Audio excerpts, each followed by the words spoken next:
अवधूत चिंतन श्री गुरुदेव दत्त श्री स्वामी समर्थ.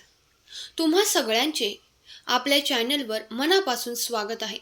स्वामी भक्त हो, आज पुन्हा एकदा तुमच्यासाठी नवीन स्वामी संदेश घेऊन आलेले आहे. आजचा स्वामी संदेश तुमच्यासाठी खूपच महत्त्वाचा ठरणारा आहे. कारण प्रत्येक स्वामी संदेश नेहमीच आपल्याला काहीतरी शिकवतो. जगताना अडचणी येतात, पण त्या अडचणीतून मार्ग कसा काढायचा हे देखील एक स्वामी संदेश आपल्याला शिकवत असतो. कारण आपल्या आयुष्यामध्ये स्वामींशिवाय श्रेष्ठ गुरु कोणी नाही. स्वामी आहेत म्हणून आपण आहोत, इतके जरी आपण मान्य केले तरीही आपलं आयुष्य स्वामीमय झालं असं समजायला हरकत नाही. कारण प्रत्येक भक्तासाठी स्वामी भक्ती काय आहे हे नक्कीच तुम्हाला माहीत असेल. स्वामी म्हणजे ब्रह्मांड नायक, स्वामी म्हणजे दिव्य शक्ती, स्वामी म्हणजे परमात्मा, स्वामी म्हणजे सर्वस्व. स्वामी आहेत म्हणून आपण आहोत एवढी जाणीव जरी आपण ठेवली तरीही आपल्या आयुष्यामध्ये स्वामी आपली साथ कधीही सोडणार नाहीत. तर स्वामी भक्त हो, आजचा हा मोलाचा संदेश तुम्ही शेवटपर्यंत ऐकावा अशी स्वामींची इच्छा आहे. नेहमीप्रमाणे काम करा. तुमच्यासमोर जे आहे ते स्वीकारा. स्वामींचे नामस्मरण करत चला. स्वामी तुम्हा सर्वांचे कल्याण करोत. स्वामी संदेश जाणून घेऊया. तुम्ही तुमच्यासाठीचा असणारा आशीर्वाद स्वीकार करत आहात अशी मी आशा व्यक्त करते. आणि आजचा स्वामी संदेश काय आहे तेही सांगते. चला तर मग ऐकूया आजचा स्वामी संदेश. स्वामी महाराज काय सांगतात? स्वामी महाराज अशा भक्तांना सांगतात, अरे जो आमचं चरित्र बघतो ना, त्याला प्रत्येक संकटातून वाचवणारे आम्हीच आहोत. आमच्या भक्तांचा आमच्यावर विश्वास देखील असणं महत्त्वाचं आहे. अरे आमच्या भक्तांना असं वाटतं की स्वामींची इतकी सेवा करतो, इतका स्वामी स्वामी करतो, पण तरीही स्वामी मात्र माझ्या आयुष्यामध्ये संकट रोखण्याचे काम कधीच करत नाहीत. संकट मात्र माझ्या आयुष्यात येतात असा आमचा हा वेडा भक्त विचार करतो. पण हे बघ, एक गोष्ट लक्षात घे, संकट तुझ्या कर्माचा भाग आहे. पण त्या संकटातून बाहेर काढण्यासाठी आम्ही तुला सदैव साथ देत असतो. लक्षात घे. छोट्याशा पक्षाने देखील माझ्याकडे अशीच एक तक्रार केली, हे स्वामीराया, मी मोठ्या कष्टाने घरटे बांधले होते, तरीही तुम्ही वादळ पाठवले आणि त्यामुळे माझं घरटं उद्ध्वस्त झालं. तेव्हा मी छोट्याशा पक्षाला देखील हे सांगितलं, अरे तू जेव्हा त्या घरट्यात बसला होता तेव्हा एक मोठा सर्प तुझ्या घराच्या दिशेने आला होता आणि तो तुला उद्ध्वस्त करून टाकणार होता. तुझ्या मुलाबाळांना तो खाऊन टाकणार होता. पण तुझे आयुष्य उद्ध्वस्त होण्या अगोदर एक वादळ आलं आणि त्या वादळाच्या रूपात येऊन मी तुला त्या संकटातून वाचवलं. तुझ्या पिल्लांना घेऊन तू उडून गेला. तुझं घर पडलं, पण तू आणि तुझी पिल्लं मात्र सुरक्षित राहिले. असंच काही तुझंही आहे. तुझ्याही बाबतीत असंच होतं. अरे घरटं काय पुन्हा बांधता येतं, पण एकदा जीव गेला तर तो परत मिळत नाही. तसेच तुझ्याही बाबतीत घडतं. संकट तुझ्या वाट्याला येतं, पण त्या संकटातून वाचवणारा मीच असतो आणि त्या संकटातून तुला बाहेरही आम्हीच काढत असतो. त्यामुळे संकट आले तर घाबरू नको.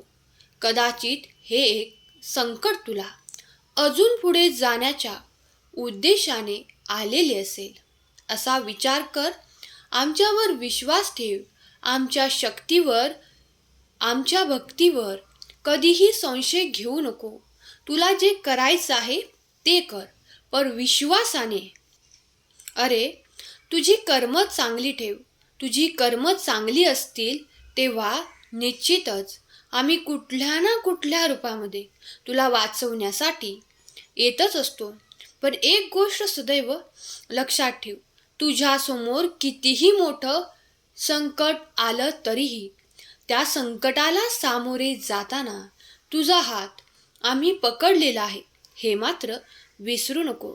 कारण जो भक्त आमच्यावर विश्वास ठेवतो, आमच्याकडे आशेने पाहतो, त्याला आम्ही कधीच निराश करत नाही. आम्ही त्याला नेहमी सांगतो, भिवू नकोस, मी तुझ्या पाठीशी आहे. भिवू नकोस, मी सदैव तुझ्या पाठीशी आहे. स्वामी भक्त हो, तुम्ही सदैव आनंदी राहा. पुढे स्वामी म्हणतात, अरे काय, तुला तारून नेण्यासाठी आम्ही तुझ्यासाठी आलेलो आहोत. म्हणून तारक मंत्र सदैव जपत राहा.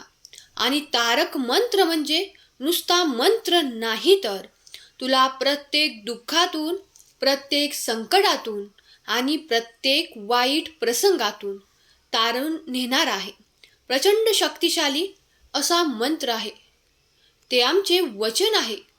जो आमचे हे वचन स्मरणात ठेवतो आणि तारक मंत्राचे पठण करतो, त्याला आम्ही देखील सांगतो, वचन हे माझे आहे, भिवू नकोस, मी सदैव तुझ्या पाठीशी आहे. अरे, जो तारक मंत्र म्हणतो त्याचे प्रारब्ध देखील आम्ही बदलतो. तो जन्ममृत्यूच्या या फेऱ्यातून त्याची सुटका देखील आम्हीच करतो. तू निशंक राहा, निर्भय राहा. आमचं पाठबळ तुझ्या सोबत असेल, तर तुला घाबरण्याची गरज नाही. अरे, तात्पुरत्या दुःखाने तू कोसळून जाऊ नको. हे जीवन आहे आणि जीवन म्हटलं की चांगलं वाईट कर्म पदरी पडणारच. संकटांना विश्वासाने आणि माझ्या सोबतीने सामोरे जा.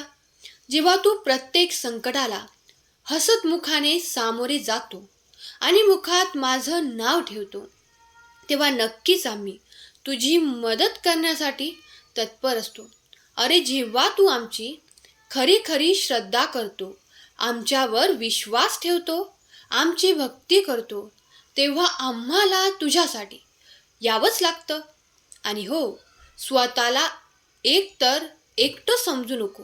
अरे, छोटेसे संकट आणि तुझे पाय डगमगू देऊ नकोस आणि तुझ्या विश्वासाला देखील तडा जाऊ देऊ नको.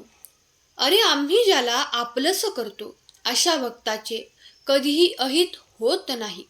अख्खं आयुष्य आमच्याकडे त्यांनी सोपवलेलं असतं.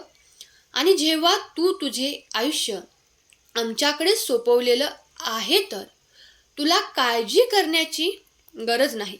अरे, जेव्हा जेव्हा तू संकटाच्या काट्यांवरून चालतो, तेव्हा तेव्हा आम्ही त्या काट्याचे रूपांतर फुलांमध्ये करतो. आणि म्हणून तुला त्याची झळ पोचत नाही. कारण जेव्हा एखादा भक्त आमचा म्हणून राहतो, तेव्हा त्याची जबाबदारी ही आमच्यावर असते. आणि आमची जबाबदारी कशा पद्धतीने पार पाडायची हे आम्ही नक्कीच जाणतो. म्हणून सदैव आमच्या तारक मंत्राचे स्मरण करत राहा आणि सदैव आमची सेवा कर. कर्म चांगले ठेव, मग बघ आम्ही देखील तुला सांगू, भिवू नकोस, मी तुझ्या पाठीशी आहे. भिवू नकोस, मी सदैव तुझ्या पाठीशी आहे. स्वामी भक्त हो, आजचा स्वामी संदेश तुम्ही ऐकला असेल, तर आजचा संदेश तुम्हाला कसा वाटला हे कमेंट करून नक्की सांगा. आणि स्वामी तुम्हा सर्वांच्या सर्व चांगल्या इच्छा पूर्ण करोत, ही स्वामींचरणी प्रार्थना. आजचा स्वामी संदेश ऐकल्याबद्दल धन्यवाद. श्री स्वामी समर्थ. जय जय स्वामी समर्थ. श्री गुरुदेव दत्त.